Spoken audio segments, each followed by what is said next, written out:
Namo tassa bhagavato arahato samma sambuddhassa. Namo tassa bhagavato arahato samma sambuddhassa. Namo tassa bhagavato arahato samma sambuddhassa. Buddhang dhammang sanghang namasami.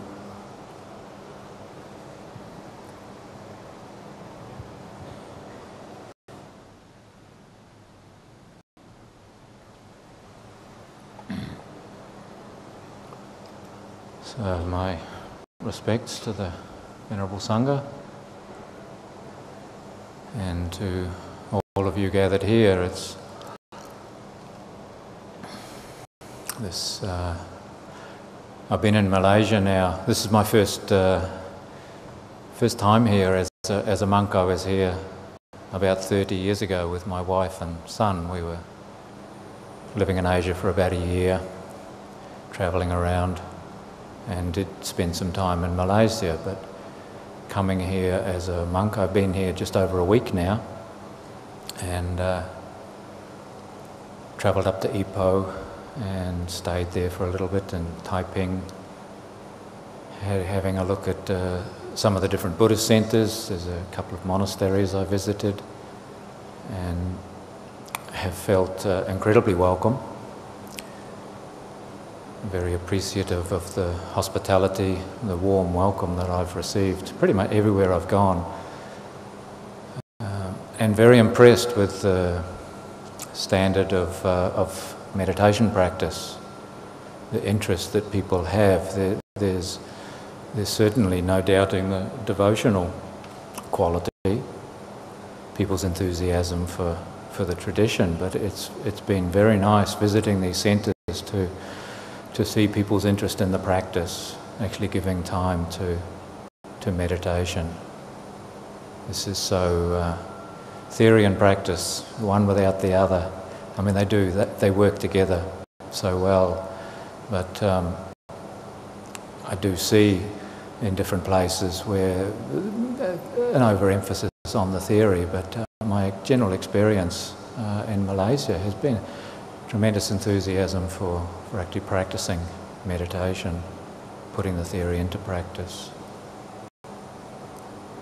So I'll be here for a few more days and then back to Canada. It's -5 degrees there at the moment. So I'll be taking some of the warmth from Malaysia back to Canada. We have a 3-month retreat, monastic retreat coming up there, so I'm really looking forward to that. I thought I'd talk a bit this afternoon, the gift of community, which actually includes two concepts really, the sense of the gift, the giving, generosity, dana parami, and community. And one of my general reflections is to see the similarity between terminology. We use different words to describe different aspects of experience. This teaching given to us by the Buddha, it's very much about human experience. It's not a cosmological kind of universal explain everything kind of teaching. It's about you, it's about me, it's about your suffering, it's about my suffering and the way leading to the end of suffering. So we use these different terms to explain our experience. I mean, what's the difference between sadness and unhappiness? Two different terms, and there is a nuance there, but in terms of discomfort of the heart. So these two terms, the gift of community, they're almost so maybe presented as a hyphenated term, that community is a gift and giving is a very powerful aspect of community. I've always had an interest and an increasing understanding and deepening love of community. Initially I didn't understand community. I was kind of drawn towards it. I grew up in the 70s. I was born in 1952, so I was in my youthful prime, I guess, in the 70s when the whole hippie thing was happening. So I took to that with great delight, grew my hair, got involved in all sorts of unsavoury activities. Lots of fun and excitement, but not much wisdom. Lots of suffering. But one of the things that did really interest me about that time was the movement towards the commune. Was probably one of the more visible aspects of that period. Getting back to nature. And I did indeed in the 70s. I bought a piece of land on an island and co-founded a commune. A group of us with long hair and unsavoury habits got together on this land. We didn't have a clue what we were doing. The idea was that being close to nature was a way of being at peace and being happy, and that's still idea. As I say, coming to understand the nature of community, the nature of my own mind, really. Interestingly enough, that community still exists. It's changed considerably as we've all got older and wiser. I'm not so involved now. But the possibility that we have to be able to live together. I mean, it's like we have no choice, really. Community is almost a given in human society. Very few people live truly alone. In fact, very few people are actually capable of living alone. People quite like the idea of getting away from it. We have that people come to the monastery. I'm currently in Canada. I've been at Tisarana for 5 years now. I've seen it there and at other monasteries. People come with this idea to get away from it, the stress and the confusion and difficulties in their general community situation, and they think coming to a monastery that they can be on their own, be at peace. And even in a retreat situation, when people are left on their own, what they're left with is themselves. And for many people, that's quite difficult.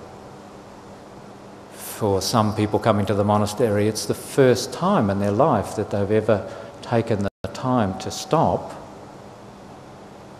And in that, because there's no alternative, there's no television, there's no radio, there's no entertainments. We discourage the use of computers and all of those kinds of things. There's only the one meal a day. You take all those things away, what you're left with is your own mind, your own heart. And for many people, this appears as a very uncomfortable place to be. The idea of getting away and being peaceful, but when actually confronted with the space, the possibility of peace, that it's not always such an easy thing to do. So we tend to congregate in groups, and we generally tend to congregate in groups of people that we actually like. It's another aspect of monastic life. You don't set it up. The choices of who lives in the community, it's not based on who you like. As the senior monk at Tisarana, people coming into the monastery, it's their commitment to practice. It's their willingness to abide by the precepts. It's their willingness to fit in with the standards and the rules of the community. Their love of Dhamma is probably the most important factor, to actually have this love of Dhamma.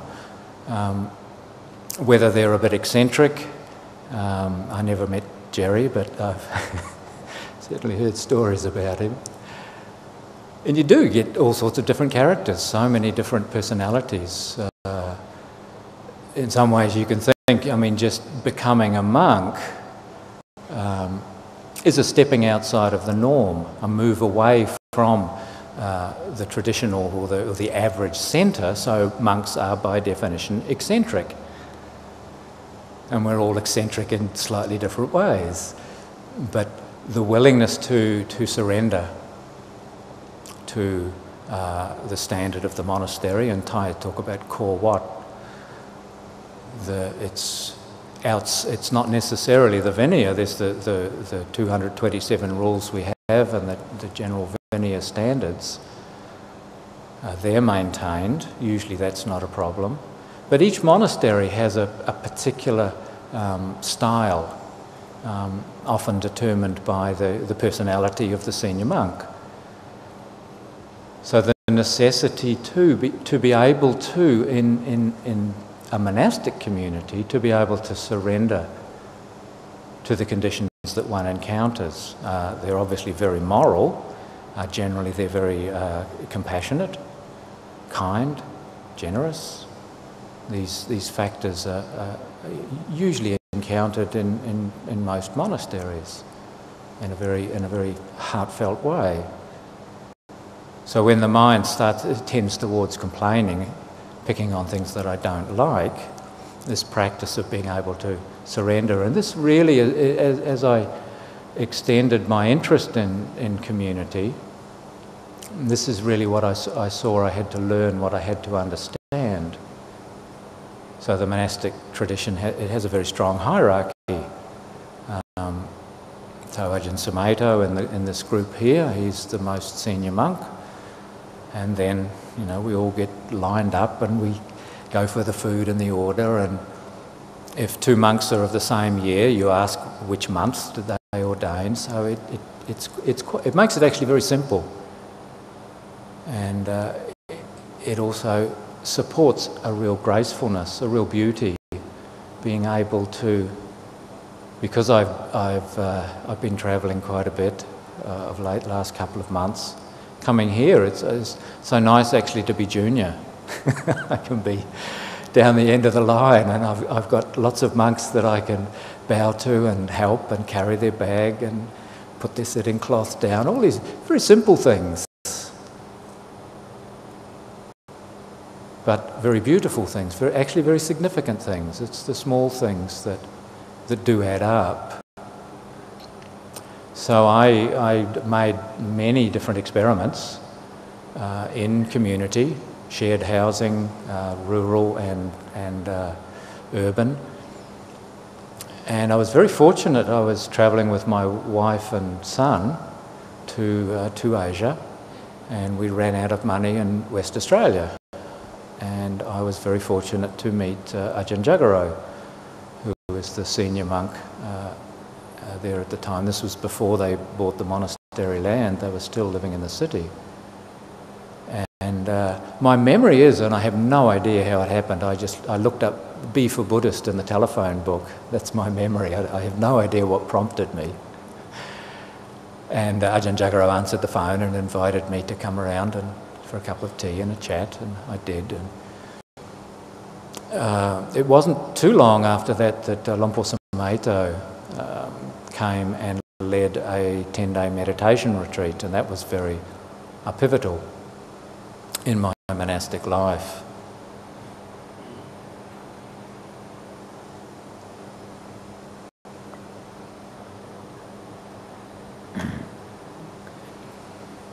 Unfortunately, I was very distracted with, self-indulgence basically, when Luong Por Chah was actively teaching. Theoretically, I had the opportunity to meet him, but I never did. I guess the closest that I came, I was fortunate enough to be present at his funeral in Thailand, in Wat Ba Pong. I had, from my trip in Asia, I'd gone back to New Zealand, and cutting the story short, I went to the monastery in New Zealand where Ajahn Dhamma was the abbot there. So very fortunate to meet him, have him as my preceptor and teacher, and We've known each other about 25 years, so he's become a very good friend. I'm very grateful to. In terms of this development of community, the people that I live with, the people that I share my life with. And of course, as Tan Ajahn was saying, where we set up our associations, whether they be physical or mental, that's what we're going to awaken to. That's what's going to be influential in our lives. That's where insights are going to arise. So for me, going to New Zealand and being with Ajahn Dhammam for the first few years of my monastic life, I'm very fortunate. So I was 1 year a monk, I think, when the funeral. Interesting timing, because Luong Por Chah's 20th anniversary is also my 20th anniversary. 20th anniversary of Luong Por Chah's death, but the 20th anniversary of my birth as a monk. So it's kind of has a fairly poignant sort of personal aspect to it. So going to the funeral, which was a year after Luong Por Chah's death, I had been a monk for exactly 1 year.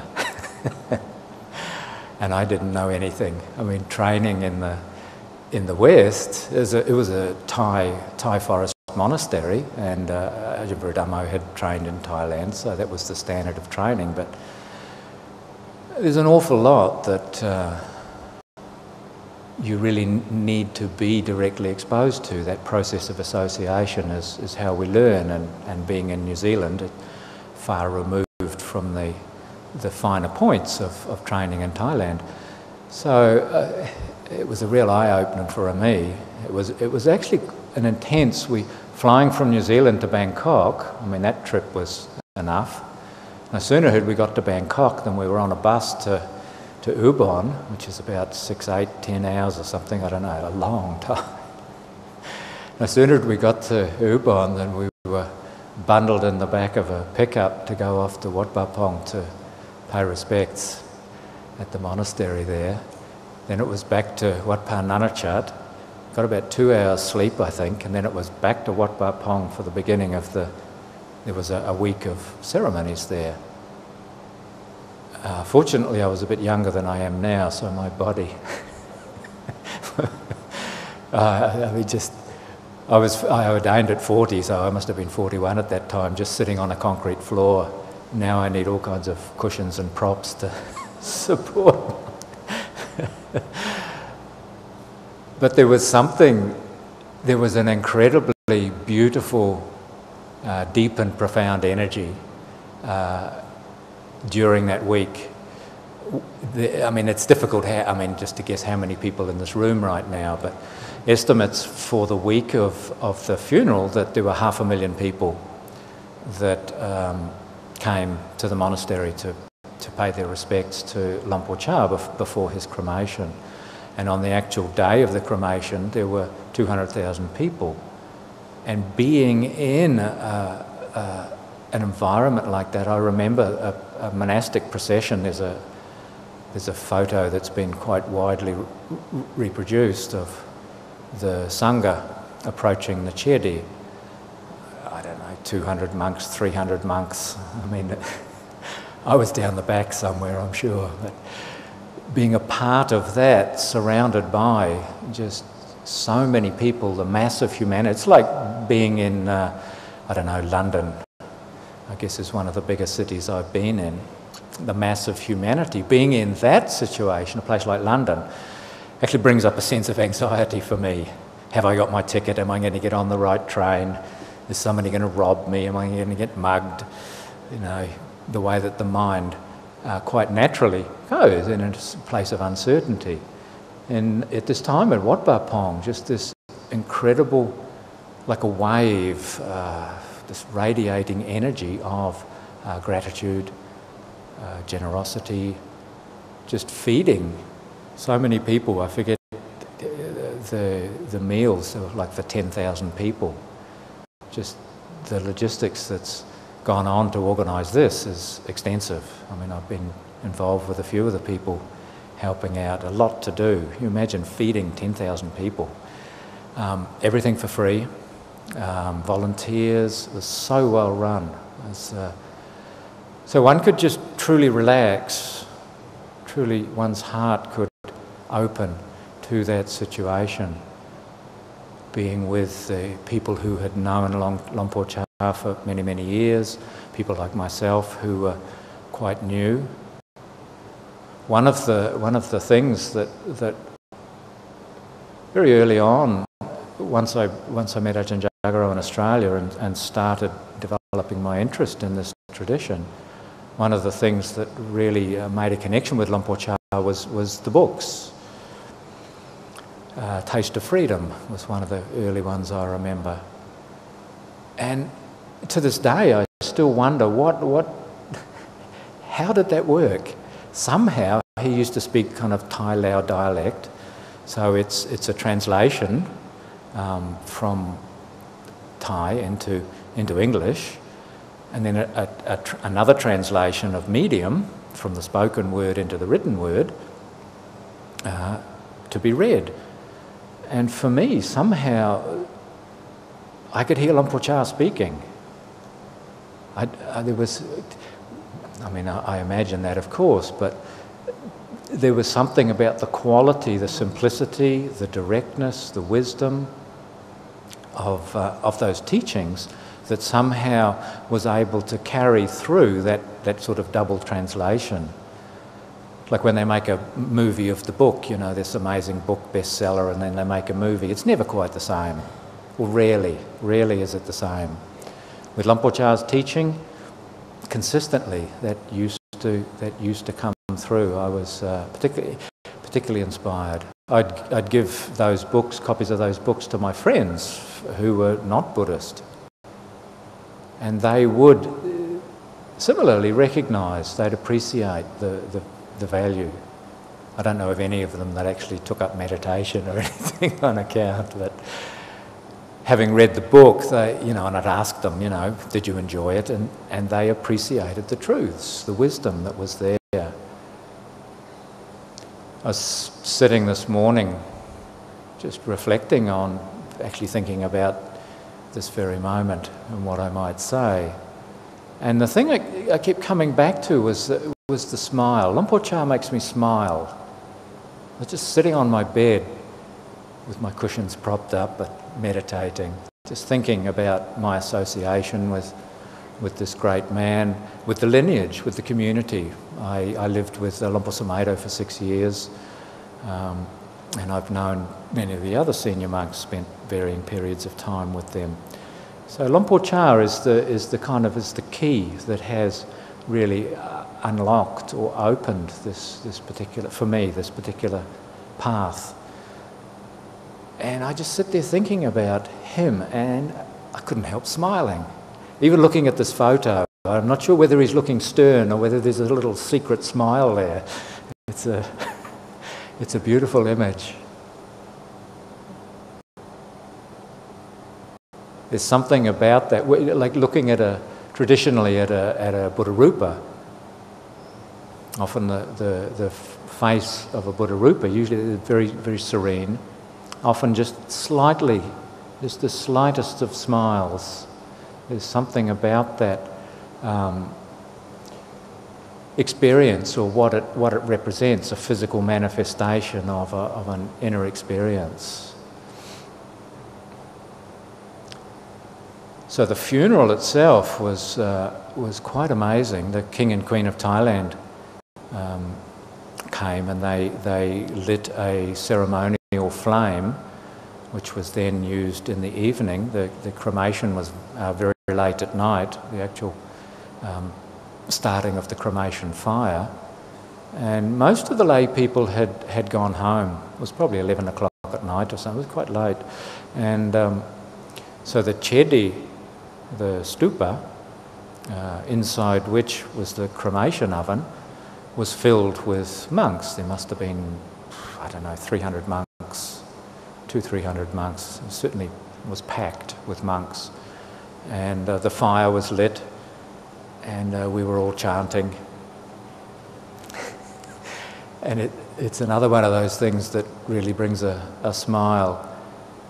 The official story is that the cremation oven was under-engineered So we're sitting there, all facing the oven, and it was covered with wax decorations, very beautiful, delicate artwork on this thing. But as we're sitting there, slowly, all these start dribbling, melting and running. You could hear this boom, pop, boom. Almost like Ajahn Chah's inside there, kicking around. Nobody really knew what was going on at this stage, but apparently the oven was built in different layers and had been under-engineered, and the steel plates, the welding was cracking, so the fire was basically coming out. And then the room started to fill with smoke.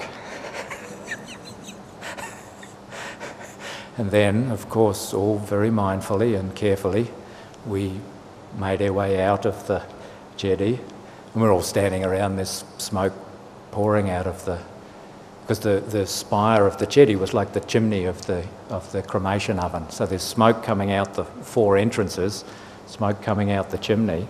Next minute, the fire brigade arrives. I just thought, is this Luong Por Chah having some kind of a joke or what? Having a fire engine come to put the fire out at a cremation, it doesn't.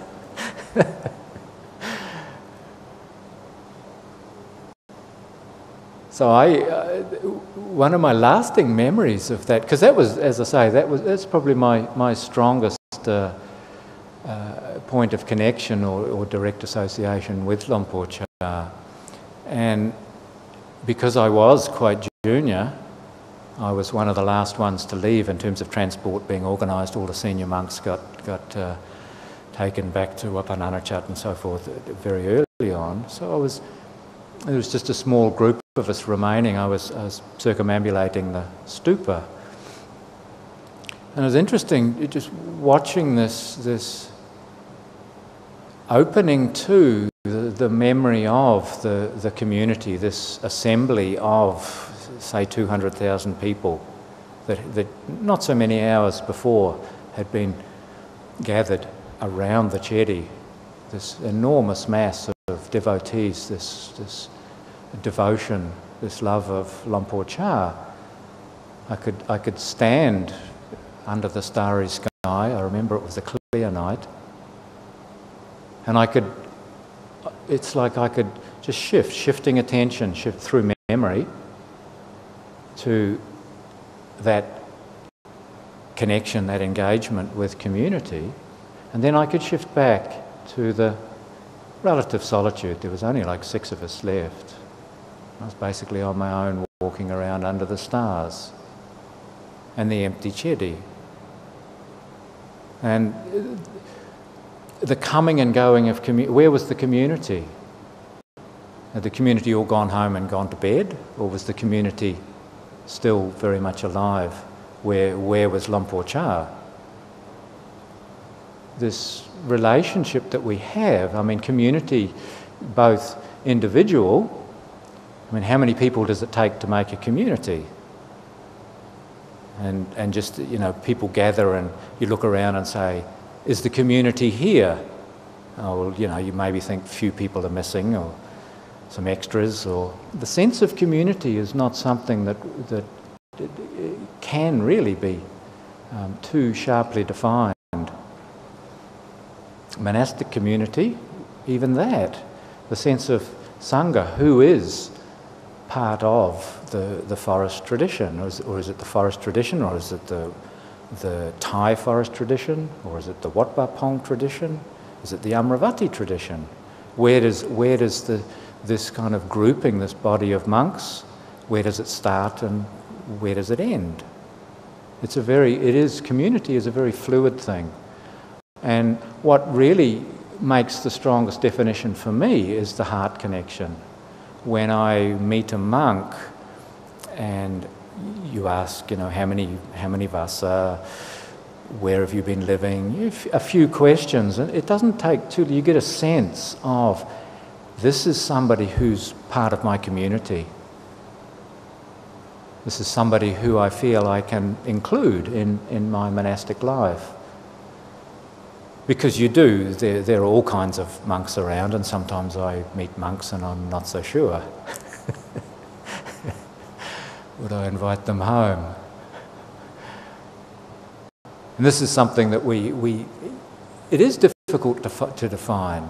I mean, just this experience of love that we experience as individuals. Community has that as a factor, and this is one of the other people have spoken before me about the love that Luong Por Chah was able to generate, to awaken within people. And we all have that capacity, of course. Certainly it's easier with the people that we like, the ones that have similar personalities or enjoy the same kind of food or keep the same kind of hours or whatever. It's easy to love little children and puppy dogs. I couldn't help noticing on the Bindabat, one of the little girls, she's maybe 3 or something, hard to say, she had on a t-shirt, "Total Charm." I thought, yeah. Little kids and puppy dogs. So charming, so lovable. It's easy. Older people, as we get more set in our ways, this inability to surrender. I'm saying the community, whether it's monastic community, lay community, whether it's family as community, this sense of surrender. Being able to be with, to be tolerant, to be patient with, all these different qualities that we are all able to develop. And a community like this is an expression of that. And usually within any community there's, people who don't get along, but generally when you sense the spirit of a community being part of a spiritual community, how beautiful that is. One of my most, profound connections or understandings or gateways or portals into community was a walk I did in Thailand. I walked in the southern part from Chai up to Kanchanaburi. It's about 600 or 700 kilometres. And it was the hot season, so I was walking a lot at night. I'd start walking at 2 or 3 in the morning and then go an arm's round and then usually find a quiet place to practice. So I didn't have a lot of contact with people. I don't speak Thai. I didn't have a map. I can't read Thai. Because I was walking at night, I didn't see many people through the day. I was also quite junior. So I wasn't even 100% sure what I was doing, this whole idea of going on tudong, going walkabout. I started out from Ajahn Buddhist's monastery in Chaya, in Suratani, and there was one young Thai monk who was very inspired with my ambition, with my vision to walk. At that stage I was going to walk to Bangkok, and he wanted to come with me, and he spoke a little bit of English, and I thought, oh, that'll be good. he'll be able to, show me the ropes and help me out. Anyway, his inspiration was not matched by his physical condition. So after a day of walking in the hot season, and I used to have quite strong feet, so I was walking barefoot. That's quite traditional for tudong monks. This other young chap, his feet were not very strong, so after a day of walking in the heat, he was getting quite bad blisters on his feet. And cutting the story short, we got invited for a drink one sort of late afternoon, and it was very pleasant sitting there having a cold drink, and the air conditioning was on. And next minute he turns to me and said, "Well, the train will be leaving in half an hour." He said, "Yes, these people bought us a ticket to Bangkok." I said, No. I'm walking. Anyway, it became one of those awkward social moments. And he basically intimidated me that by sort of saying, well, I couldn't offend the generosity of these people. So anyway, I thought, well, I'll get to the train station and I'll just, when nobody's watching, I'll just... No, these people, I mean, as is often the case with the devotees, they took us in, found us a seat, waited right up until the train was about to leave, so I'm sitting on the train. Anyway, trying to talk to this monk, and he was convinced he had to go to Bangkok by train. So first stop, it was just a local train, so it didn't take long. The train stopped and I got off, but it was quite late at night by this time. Had no idea where to go, what to do, which way was north, which way was south. I can't read the stars. There's kind of fear, anxiety, uncertainty, both about the culture, about the environment, snakes, all these sorts of stories that one hears. And one step at a time. This can only ever be the way, just one step at a time. So I found a bamboo grove and set up and got some sleep, and then the next morning I walked around in circles because the train station was not far from the town, I can't speak Thai, so I told a couple of people I was walking to Bangkok. They said, oh, no, we'll put you on a bus. How do I get to Bangkok? So they want to take me to the bus station. Eventually, some people gave me some bananas, I got some rice, I had something to eat, and I started walking. What really happened in that walk was the contact that I did have, and it was the way that the Buddha set it up, incredibly skillfully, this necessity for the relationship between the monastics and the lay community. I mean, we're all dependent.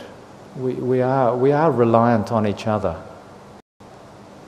But the Buddha deliberately set this up so that monks have to go on alms round. So I hadn't had much experience, but you have the alms bowl and you just walk around, feeling very, very nervous. Some people put some food in my bowl and so forth. And at that stage, I mean, I'm still a very practical person, but at that stage I was a bit obsessively practical. And I grew up quite frugal. My parents grew up in the Depression, so always a sense of taking care and not wasting things, and food was particularly looked after in that way. So the idea of going on alms round, I'd look and I'd be this hungry and I needed this much food. So I'd be looking in my bowl and I'd say, oh, well, that's about enough. Okay, you can stop being generous now. It's enough. No more generosity.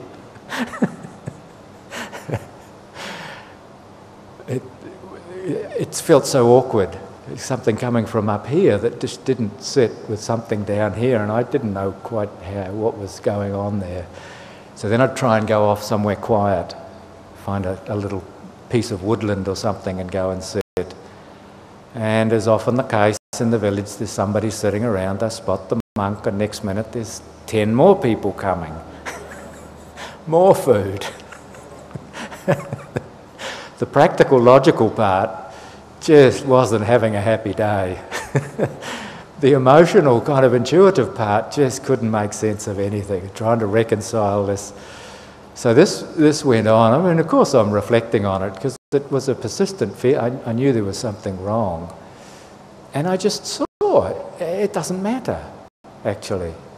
It really doesn't matter. What's this about? What's this relationship about?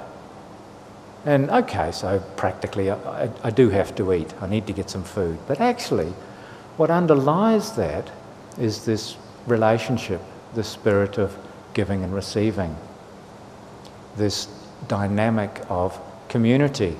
And in this instance, it's monk or monastic community and lay community. This kind of very, very beautiful relationship, like a dance. And I thought, well, actually the food really doesn't matter. And I think, well, what am I going to do with it? All this extra, if I get extra food. I said, stop thinking. So after a few days, my practice was to relax and just to meet people. That's it. Just connect with the community. As individuals, sometimes there'd be a group of people on the side of the road. When I found it just to trust in the goodness of that relationship, the beauty of that relationship, that the practical aspects would just take care of themselves.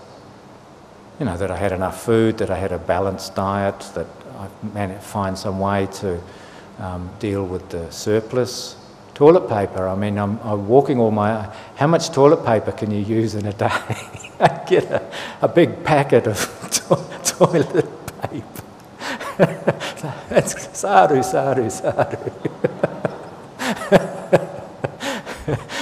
I mean, the logical mind's trying to work out, what are these people thinking, giving me? Give it one of these big durians on a stalk, you know? Like a whole durian. Doesn't matter. It just doesn't matter, really. The connection that takes place there is what really matters. It's the process. It's the dynamic. It's the giving and receiving, and both have to be there. In the beginning, there was plenty of giving, but I was a very poor receiver. I was kind of quite miserly. I'll say, oh, I'll have those ones. No, I don't want that. You know, kind of turn my nose up. Pickled grasshoppers, I got one time. I saw them go in the bowl and I thought, oh my goodness. I did make an effort. It wasn't to my taste, but it didn't matter. I mean, I guess if it's considered a delicacy, thank you very much. How incredibly generous. That's great. And because there's so much, you know, there was always plenty to eat there. Just going on Bindabat here, I don't know, 500-600 people lined up. This gift of community, every spoonful of rice is a gift of community. Every grain of rice, this sense of a gift. And I remember when I first encountered this rice bindabat, again, up here, stupid. Fill up the bowl, tip it out. Fill it up again, tip it out. Doesn't make sense. Why don't I just take this much rice and go home? No, that's not what it's about. So I end at the end of this magical circle, or was it a square? I'm not sure. Just feel like I've been in a sort of a nuclear reactor or something, in the positive way, in terms of trying to think of an analogy for energy.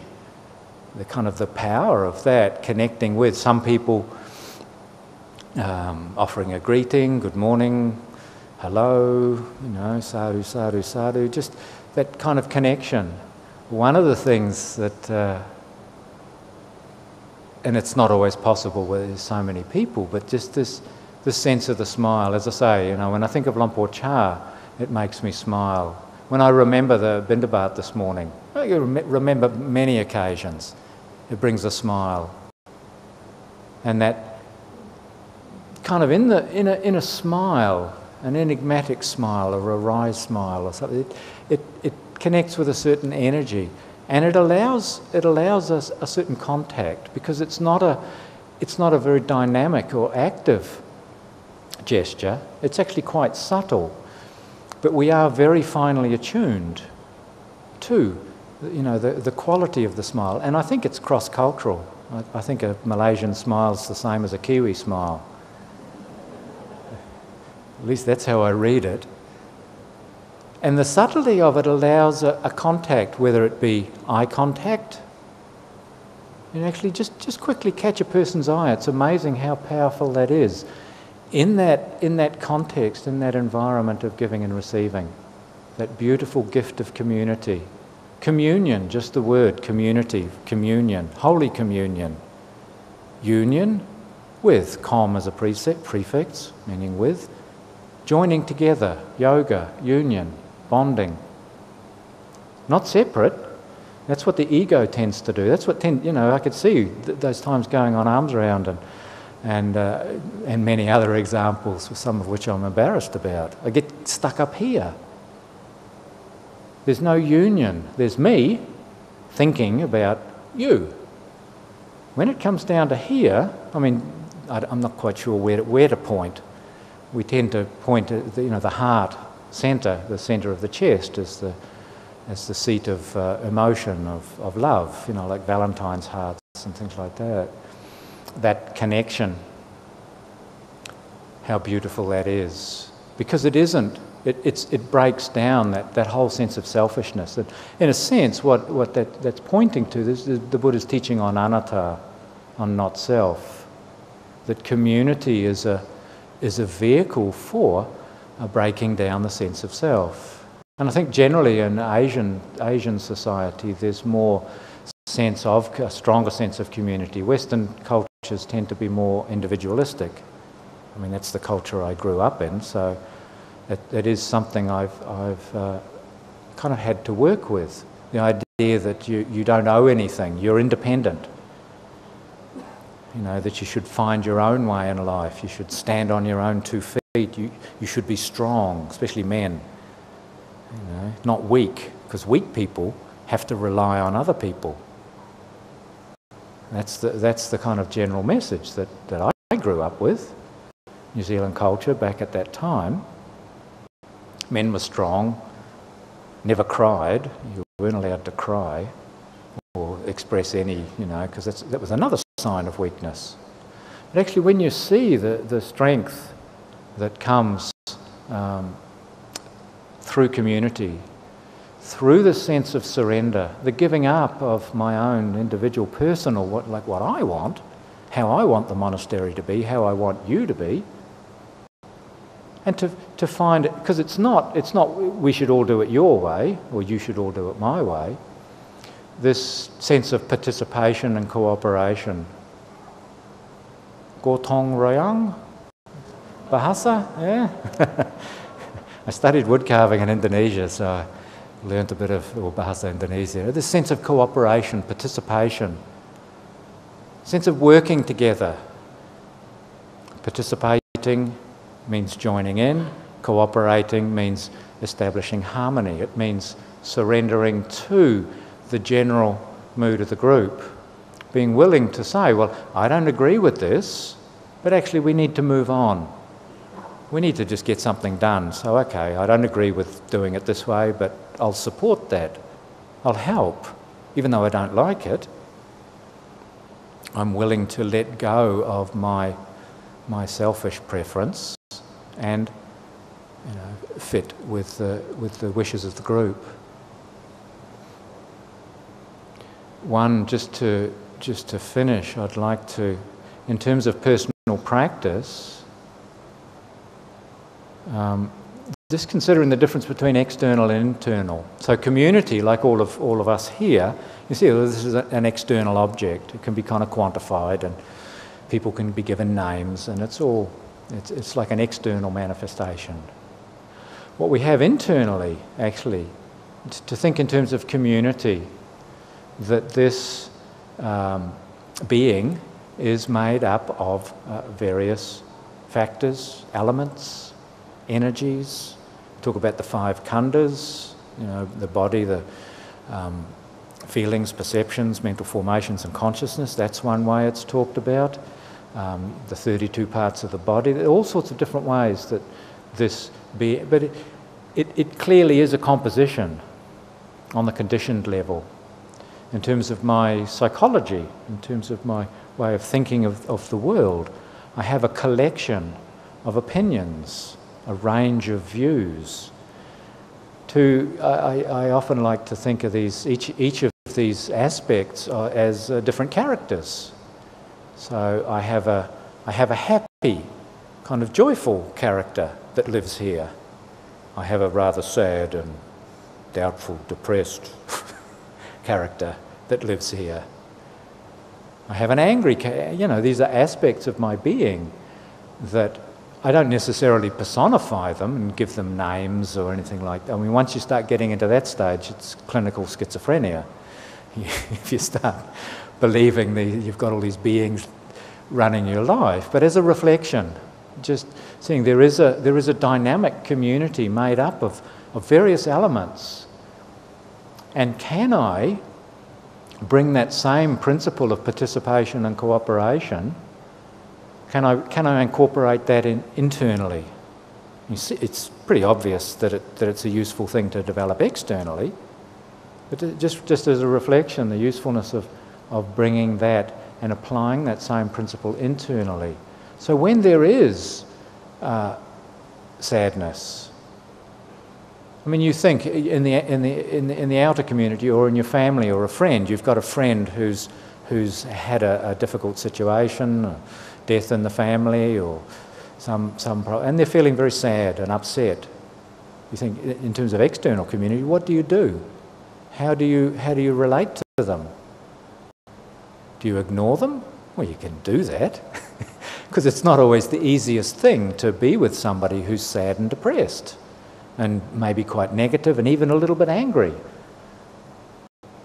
It's not always easy, but a good friend, especially a spiritual friend, a kalyanamitta, spiritual companion, to be able to go to that person and maybe just sit with them, maybe make them a cup of coffee, just talk to them, ask them questions, give them a hug, whatever. How do we do that? How do we do that here? Taking that same principle, how can I participate? The participation is engagement. How can I engage with or participate with certain energies? It needs to be dynamic. It's not a passive process. It is one of engagement.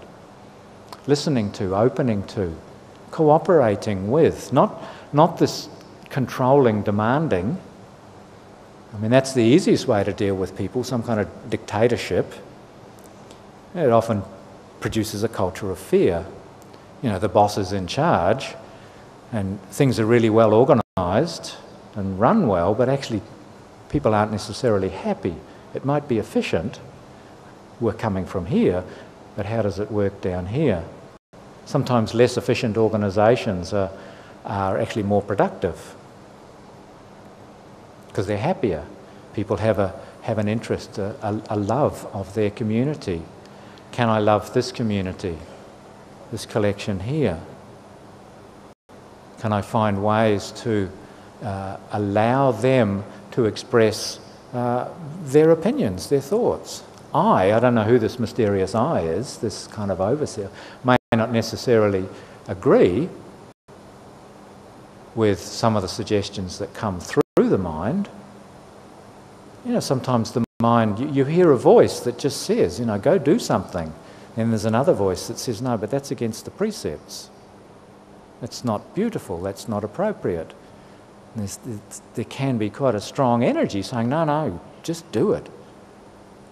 So trying to find that point of balance, that sense of cooperation, offering oneself the gift of community, offering oneself as a gift within community.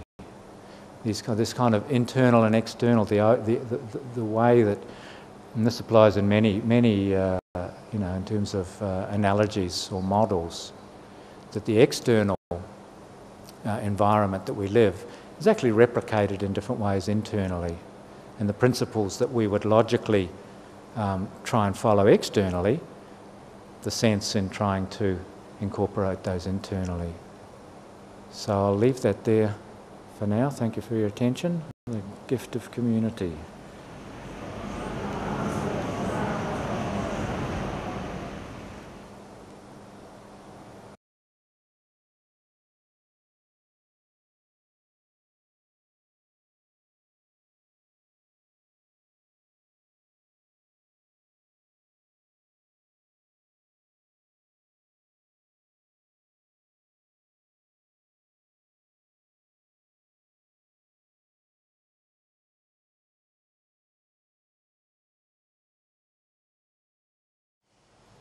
Namo tassa Bhagavato Arahato Samma Sambuddhassa. Namo tassa bhagavato arahato samma sambuddhassa. Namo tassa bhagavato arahato samma sambuddhassa. Buddhang dhammang sanghang namassami.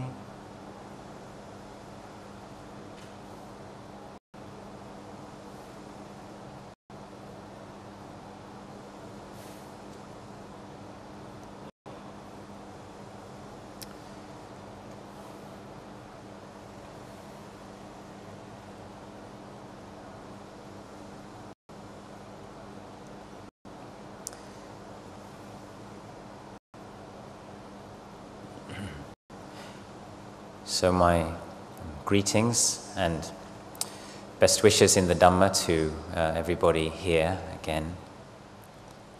I've just been asked to fill in for Tan Ajahn Dhammo, who unfortunately is not feeling so well, and give a talk or say some words on the subject of tudong.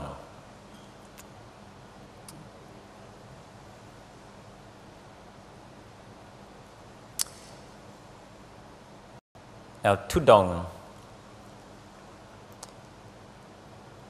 is a Thai word